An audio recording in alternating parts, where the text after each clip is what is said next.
Watching the Orioles get swept by the Nationals this weekend, I started to think maybe Brandon Hyde wasn't the Orioles' biggest problem. I'll recap another horrible series coming up on this episode of the Locked On Orioles podcast.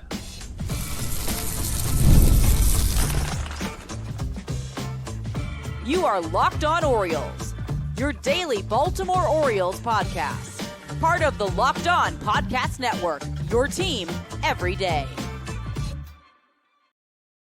Hey there, Orioles fans. Today is Monday, May 19th, 2025, and welcome back into the Locked On Orioles podcast, part of the Locked On Podcast Network, your team every day. As always, I'm your host, Connor Newcomb. And coming up on today's episode, we're going to recap a series that hopefully is rock bottom for the 2025 Baltimore Orioles. They were swept in a three-gamer by the lowly Nationals. They fired their manager, Brandon Hyde. It didn't get much better after that.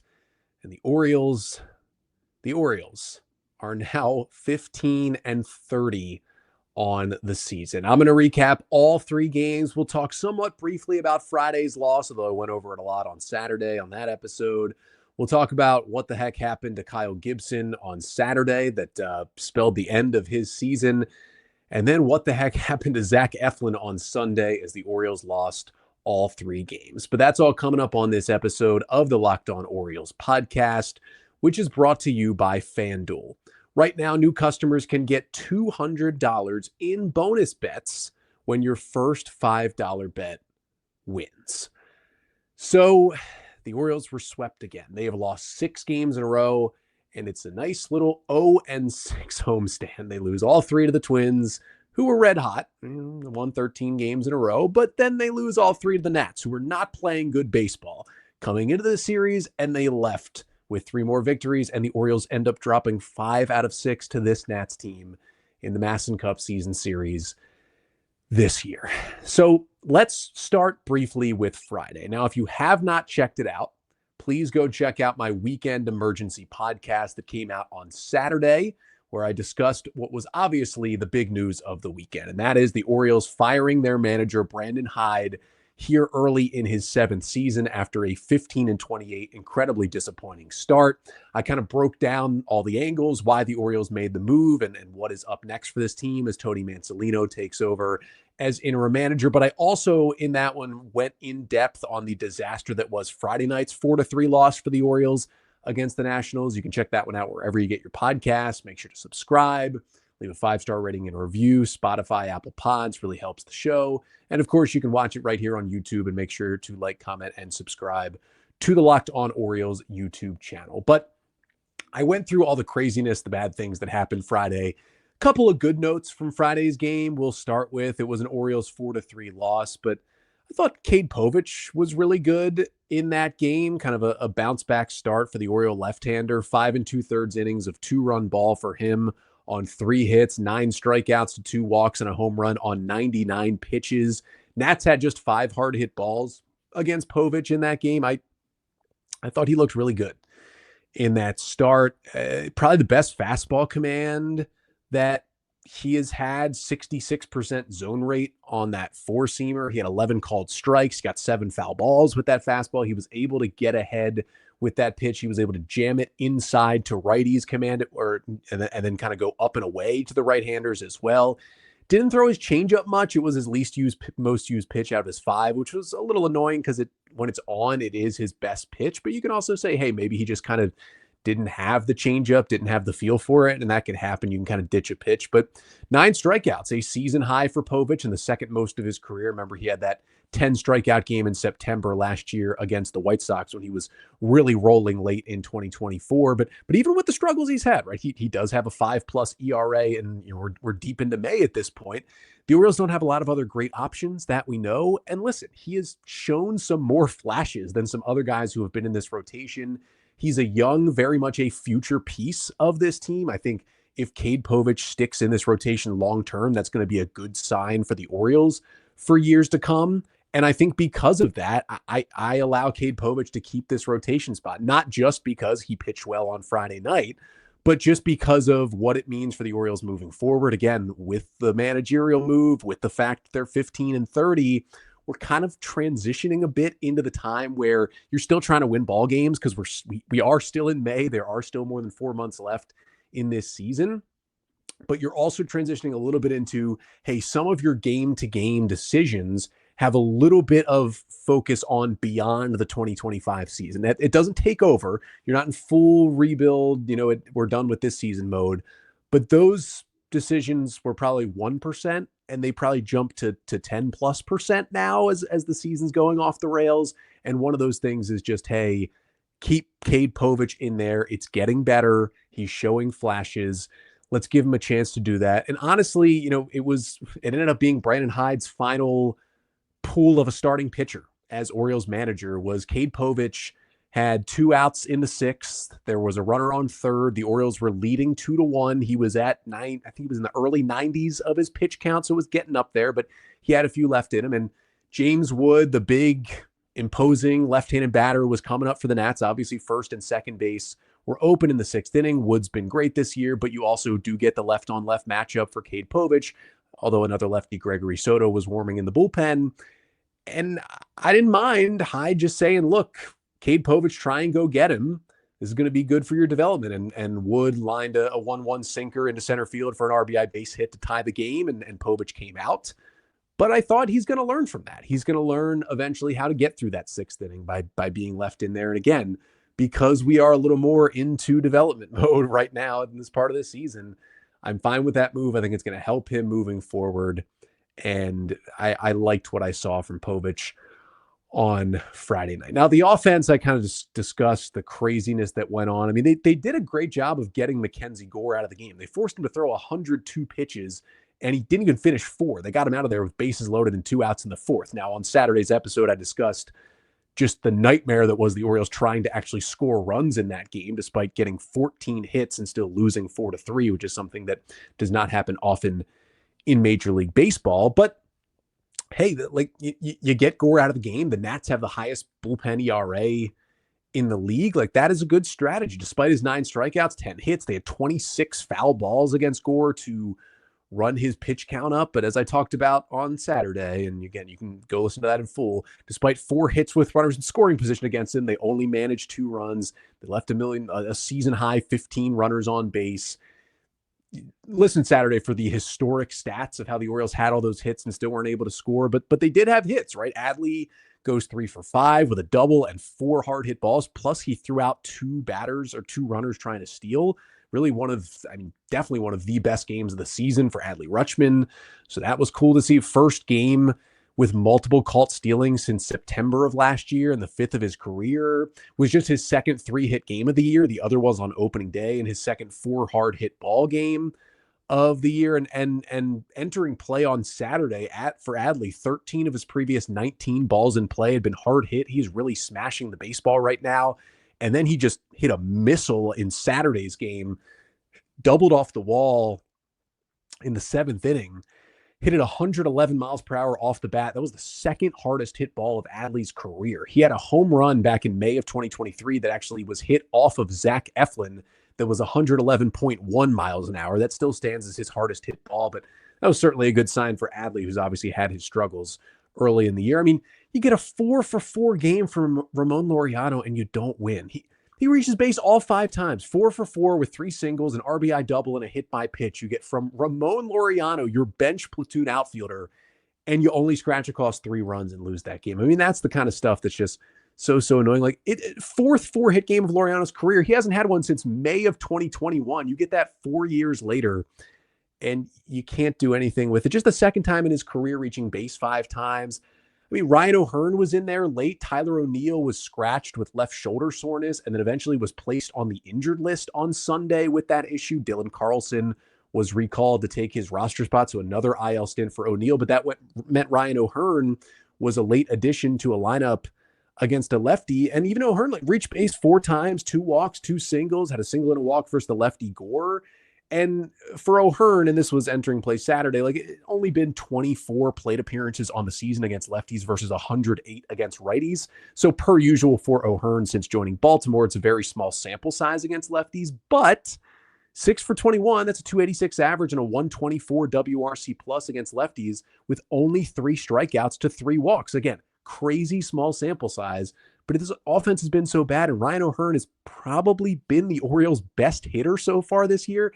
I'm just putting O'Hearn in the lineup every single day. It doesn't even matter if it's a lefty at this point. Until we get to like later in the season when they're really trying to, hopefully find at bats for the Kobe Mayos or the Samuel Basallos of the world. O'Hearn in there every single day, lefty, righty, I don't care. He's your best hitter, and he's staying in there a lot better against left-handers. You get a 3 for 5 from Jackson Holliday with a double. He doubled off a lefty. He's now hitting almost 300 in the month of May. I mean, you even get a single and 2 stolen bases in a single inning from Jorge Mateo and don't bring him home. It was the confluence of everything going wrong for the Orioles, and that is what happened on Friday night. And then, of course, the big news comes in Saturday morning. The Orioles fire Brandon Hyde, and so Saturday becomes the MLB managerial debut for Tony Mansolino, the Orioles' previous third base coach who was taken over as interim manager for the rest of the season. Unfortunately, the big change didn't lead to a big change in results. The Orioles were punked again on Saturday, and I'll tell you how it happened coming up next. But first, this episode of the Locked On Orioles podcast is brought to you by Wonderful Pistachios. Are you looking for a snack that's both delicious and nutritious? Well, crack into a good source of protein with Wonderful Pistachios. Wonderful Pistachios is one of the highest protein nuts. Each 1 ounce serving has 6 grams of protein, giving you over 10% of your daily value. Plus, they're packed with fiber and better for you unsaturated fats to help keep you feeling fuller longer. Now, for me, I love the classic pistachios, cracking them open. It's a satisfying crunch. It's an awesome snack, but Wonderful Pistachios also has the no-shells variety, which really can be the perfect grab-and-go snack for busy days. They've got so many great flavors as well. So get snackin' and get crackin' with the snack that packs a protein punch. Visit wonderfulpistachios.com to learn more. So for the Orioles, they moved on from the terrible Friday loss. They fired Brandon Hyde and Tim Cousins as well. They promote Tony Mansolino to interim manager, and they still get their butts kicked on Saturday. Final score from the Saturday afternoon game is the Nationals 10 and the Orioles 6, but that semi-close scoreline doesn't really tell the story of what happened in this game, so I will. Let's start with what went right for the Orioles. At least they did rally in the ninth. This offense was kind of lifeless again through 6 innings against Nats righty Jake Irvin. They didn't hit anything on the board, but they scratched across 2 runs in the 7th to get on the board. And then trailing 10-2 in the bottom of the 9th, Zach Brixey came out of the Nats bullpen. Shout out 2018 Baltimore Redbird, along with yours truly, Zach Brixey. And the Orioles didn't roll over, and they've rolled over a lot this year. So that was at least nice to see. Jorge Mateo had an RBI single off the bench, back-to-back days with a hit for him. Jackson Holliday blasted a 3-run home run. We know his bat is really heating up right now. Just the second game of the year for Jackson with multiple extra base hits. The other one was his 2-homer game against the Royals back on May 4th. And then, hey, this wasn't part of the rally, but they also got 2-hit games from Heston Kjerstad and Ramon Laureano in this one. So that was good to see as well. And, hey, a 4-run ninth. They didn't get another reliever in there. That would have been the big part of it. If you forced them to use Kyle Finnegan or someone else in the bottom of the 9th. Brixey was able to stay on through a long inning, gave up 4 runs, but did finish off the 9th for the Nats win. But a rally's a rally, and you like guys like Jackson being the big part of those, hey, we're not going to just roll over and die kind of rally late in games when you are getting blown out. Now, what went wrong in this one is that Kyle Gibson is an absolute disaster. 2/3 of an inning for Kyle Gibson in this game. 6 runs, 6 hits, 1 strikeout, 1 walk, and 47 pitches. That's right. His 4th start as an Oriole this year, he did not finish the first inning. 47 pitches was the most thrown by any starting pitcher in the first inning in Major League Baseball this year. And he didn't even finish it. He only got 2 outs. He was over 30 pitches when he recorded out number 1 in this game. The command was bad. I mean, not missing bats at all. Velo down a little once again. It's just been kind of the same story through the 4 starts. And it's tough because he signed late in spring training. He had a quicker ramp up than he probably wanted to. And that was because the Orioles just so badly needed starting pitching And they felt like 37-year-old Kyle Gibson, who was okay, was perfectly okay for the Orioles 2 years ago, was perfectly okay and healthy all year for the Cardinals last year. They felt that he could at least help them somewhat. And honestly, I don't think anyone, including myself, thought Kyle Gibson was going to come out here and be an ace. But I thought, hey, if we can get somewhat like the 2023 Orioles version of Kyle Gibson, this will at least be helpful to this rotation. He was not helpful to this rotation, not in any way at all. And I feel bad for him. Like, he's 37. He's had a very respectable MLB career. Guys respect him so much. The guys in that clubhouse love him, but he is just done. And it's not like Charlie Morton, where we've kind of seen, okay, the good stuff is still there for Morton, but he's losing the command, and he knows it, and he's trying to get the command back. And that's kind of happened for Morton recently, as we'll talk about. No. For Gibson, it all looks done. And, at that point after the loss, you're 15-29, you're getting healthier. You Trevor Rogers and your Chase McDermotts are kind of ready to go. They should be taking Kyle Gibson's spot. And I am happy that we found out on Sunday morning that Mike Elias in the front office did choose to make the move that you got to move. Even as you're falling out of contention, you have to do it. Kyle Gibson was designated for assignment on Sunday, so his brief 4-start run is over. And I don't feel like they let it go too long. Like 4 starts is 4 starts. Like, you signed him, 4 starts is at least giving a guy a chance to see if he can figure it out. And not like I would have DFA'd him after that first start against the Yankees. Like, you got to give him a little bit of time. Then that second start against the Royals was not terrible. And then it was just bad. And it's like, okay, see ya. And again, with David Rubenstein, you have to see if he's actually going to spend real money. But signing a guy late to a 1-year, $5 million deal like they did with Gibson, Rubenstein has all this money. It's not going to tie you to a player. If this would have been a signing that happened in the John Angelos days, right? It would have been, oh my gosh, $5 million to one player. We may never recover from this. This guy's got to be on the roster all year. We can't waste $5 million. At least with Rubenstein, it's like, look, it's $5 million. It's whatever.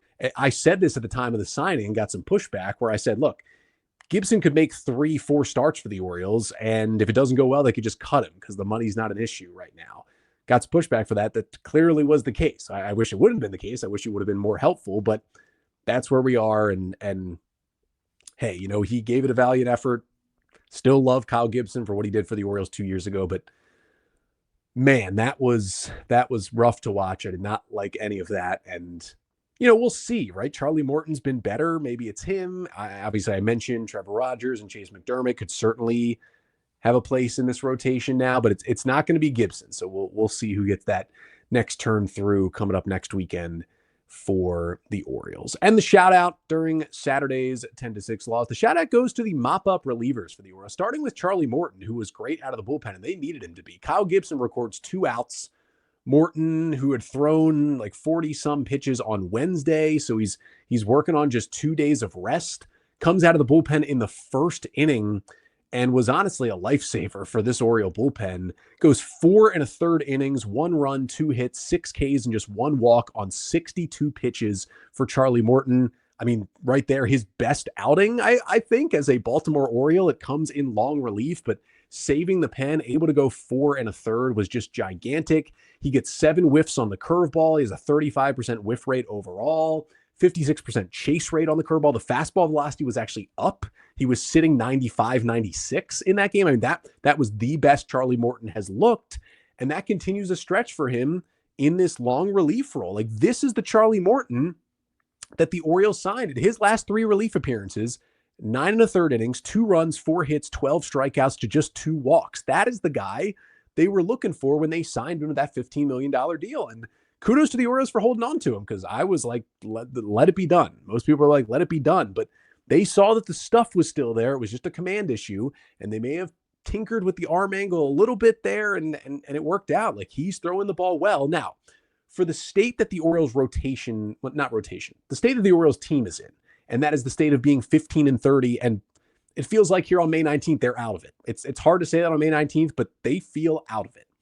I would rather, for the future, for the 2026 Orioles, now that even though Morton, pitched on the same day as Gibson, so he's theoretically lined up to just get Gibson's next start, he'd be on perfect rest to do that. I would much rather give that next start to Chase McDermott or to Trevor Rogers, because giving those guys, and McDermott did start earlier this week, Rogers we haven't seen back in the big leagues yet this year, giving those guys those chances gives you more answers for the next Orioles playoff team, which again, unfortunately doesn't feel like this year. It feels like 2026 is the next team you're shooting for to get to the postseason. McDermott or Rogers or both could be a big part of that team. Charlie Morton is just not going to be a part of the 2026 Orioles. That's the reality. He's probably going to be a part of the 2025 Orioles, I would think, for the rest of the season if he's pitching this well, just to have innings that they have to cover. But Morton remaining in this long relief role, giving you some spot starts when you need them, but now being able to cycle through that with McDermott and Rogers, at least until you get to maybe a Grayson Rodriguez, Kyle Bradish, Tyler Wells time, I think is going to be more beneficial for this team moving forward. We saw McDermott get one. I would like to see that next one go to Trevor Rogers. You know, he's fully healthy and fully built up now in AAA. I just think it's time to, see what we've got with him back in the majors. I would like to see next weekend Rogers get the ball. It's not a great matchup. They're going to Fenway, but give him the baseball and let's see how it goes. And then really Cionel Perez did a similar thing. I mean, he comes out of there after Morton. He enters in the sixth, and Cionel Perez goes 2 2/3 perfect innings with 3 strikeouts. Where did that come from? Lowering his ERA to 6.64 on the season. Morton lowered his to 7.68. The guys have both been terrible this year, but Perez, with his longest outing of an Oriole, he had never gone more than 2 innings with the O's. He did go 3 innings out of the bullpen 3 times with the Astros back in 2018 and 19, but he finally missed some bats with 6 whiffs. His sinker was sitting on average 97.6 miles an hour on Saturday, and he was up to 99. That average is up 2.3 miles per hour on average from the rest of his sinkers this year. He's never sat 97 in a season. So this was a different velo for Cionel Perez, which was a good thing. And in his last 8 outings, quietly, he's been better.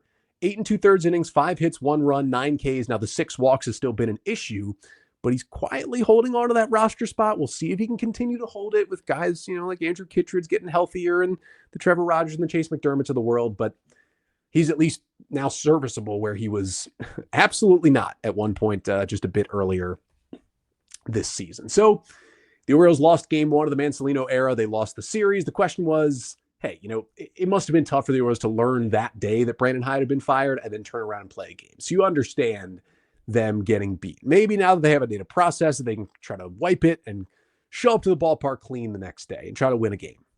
No, didn't happen. Did not happen. Got crushed again. And I'll tell you why to finish off the show coming up next. But first, this episode of the Locked On Orioles podcast is also brought to you by FanDuel. The NBA playoffs are in full swing, and every night delivers highlight-worthy performances, major momentum shifts, and can't-miss moments. Whether it's a game-winning shot or a breakout player, there's never been a better time to get in on the action. FanDuel makes it easy to stay in the game before tip-off and live. With player props, performance trends, and same-game parlays, fans have more ways than ever to play smart and to win big. Now, you take a look at maybe Eastern Conference Finals. I mean, the Knicks thing is cool, but the Pacers have just been rolling through teams. So I might be looking at the Pacers to advance to the NBA Finals for the first time in a while, I think. I have no idea how long it's been, but I think it's been a while. New to FanDuel, if you are, it's the perfect time to sign up. Head to FanDuel.com and place your first $5 bet. If it wins, you'll get $200 in bonus bets. So make every moment more with FanDuel, the official sports betting partner of the NBA. So the Orioles pushed ahead to Sunday to try and salvage the final game of this series. Unfortunately, they did not. They lost that one 10-4, and the Orioles now sit 15-30 through 45 games this season. Let's start with what went right on Sunday. It was a big game for Cedric Mullins after he had the incredible March and April when he slashed 278, 412, 515 for a 170 WRC plus. He has been abysmal in May. Entering play on Sunday in the month of May, Cedric Mullins hitting just 113 with a 130 on base and a 264 slugging. That is a 123 WRC plus. That means he's been 97% worse than league average with the bat this month. Now, he was picking up a little bit last week. He had 2 multi-hit games last week, but Sunday was clearly his best game of the month so far. And just his second game of the year with multiple extra base hits. Had those 2 home runs back on opening day when it seemed like every Oriole hit a home run. Since that, had not had multiple extra base hits in a game. It has solo home run in the 5th, had an RBI double in the 6th, both off of Nats starter Mike Soroka, and hit a ball to the warning track later in the game in the 8th that James Wood was able to track down that he hit well the other way, had a hard ground out earlier in the game. Cedric was really swinging the bat well, and I'm not sure he'll get his leadoff spot back from Jackson Holliday at any point, considering Jackson Holliday reached base 3 times in this one, had a single, a hit by pitch, and hit his 6th home run of the season, a solo shot for Jackson in the 7th inning. But if Mullins can get going again and chill in the 7 or 8 spot in this order and can produce from time to time, maybe he can help this team just pull out of this ridiculous offensive slump that they are in at the moment. Now, what went wrong from Sunday? Now, that was Zach Eflin. He was just absolutely horrendous early on in this game. He allows a leadoff home run on the first pitch to C.J. Abrams to put the Nats up 1-0. 6th career time that Eflin has allowed a leadoff homer in a game. 2nd time with the Orioles, but the first time ever in Zach Eflin's major league career that he has allowed a home run on the first pitch of a game as a starting pitcher. First time. He's been in the big leagues for a long time. That's the first time that's ever happened to him. And it only got worse because then he allowed 3 more homers in the 2nd. It was a 6-run 2nd inning for the Nationals, and it felt like deja vu from Saturday. 7-0 Nats heading into the bottom of the 2nd, and this game is over just like that. It is hard to pinpoint what exactly went wrong, and it was nice that Eflin stayed in the game and was actually able to pitch into the 6th. He ends up going 5 1/3, 8 runs, 10 hits, 4 Ks, the no walks, the Eflin special helped him, but 4 home runs allowed and 93 pitches for him in his 5th start of the year, his 2nd start off the IL, coming back from that lat issue that kept him out for just over a month. And again, he was pretty good in his first start off, 2 runs over 5 innings against the Angels last Sunday, but this was just a disaster. And, this has happened way too much this year, but Eflin's the last guy you expect it to happen to. You get him off the IL last week and you're like, all right, this rotation can breathe. They've been so bad since Eflin got hurt. You feel like at least when he's on the hill, he gives you a chance. And that is what has happened with Eflin. Zach Eflin had not allowed more than 3 earned runs in any of his 13 starts with the Orioles heading into Sunday's game. Since the O's acquired him from the Rays at the deadline last year, he made 13 starts. None of them had he allowed more than 3 earned runs. And he allows a career-high tying 8 earned runs on Sunday. He did that twice with the Phillies as a starter, once in 2016, once in 2017. Now in 2025, he once again gives up 8 earned runs. And again, the 4 homers he allowed also ties a career high. Did it twice with the Phillies, once in 2017 and once in 2021.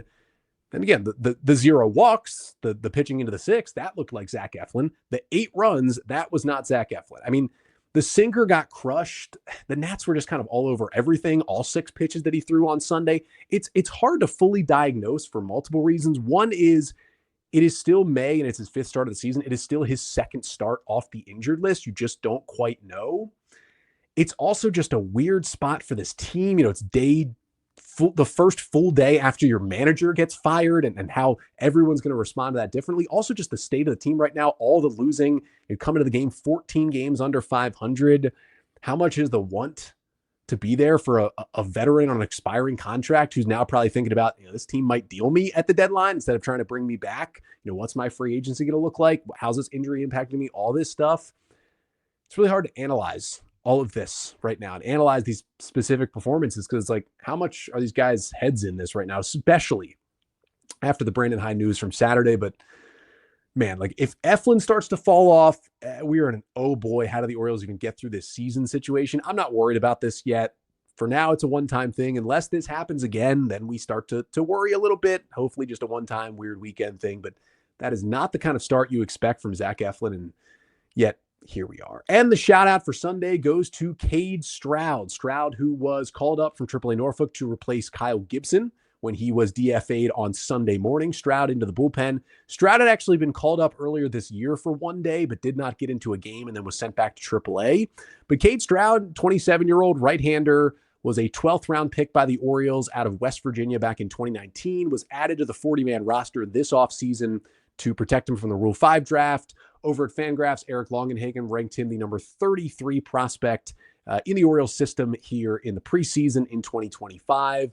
It's some interesting stuff from the right side. It's a big curveball. He throws a lot of cutters. He can run a fastball up there into the high 90s, but doesn't throw it as much. He kind of relies on that cutter. At least he does in AAA.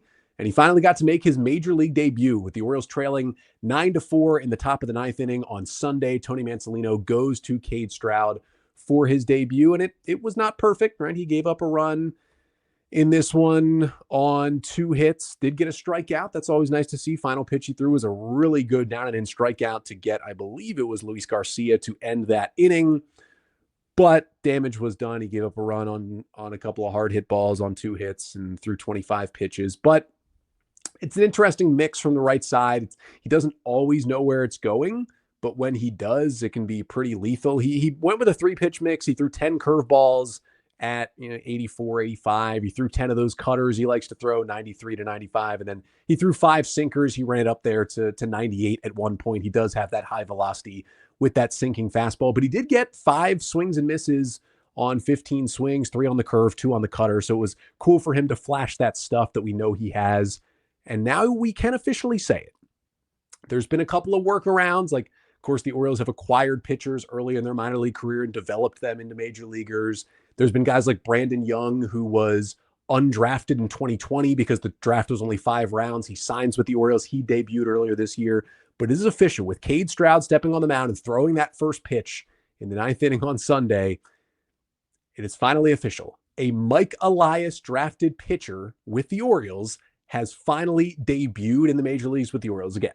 There were a lot of caveats because of Brandon Young and guys who came over like right after the draft and then made it to the big leagues. But Cade Stroud is the first pitcher that Mike Elias has drafted as GM of the Orioles that has debuted in the big leagues with this same Orioles team. So kudos to Cade Stroud. Hopefully the start of many, many more to follow those footsteps coming out of the Orioles system. But the O's lose the game, and the O's are swept in the series by the Nationals. They are 15-30, and this is all crumbling down. But the baseball doesn't stop. The Orioles had a lot of off days in April. They do not have a lot of those anymore. They're going right on to the road, probably in the air as I record here on Sunday afternoon. They're heading to Milwaukee. A 3-game series with the Milwaukee Brewers starts tonight at 7:40 p.m. on MASN. Quinn Priester, the right-hander with a 4.59 ERA on the season, will go for the Brewers. He allowed 1 earned run over 5 innings his last time out against the Guardians.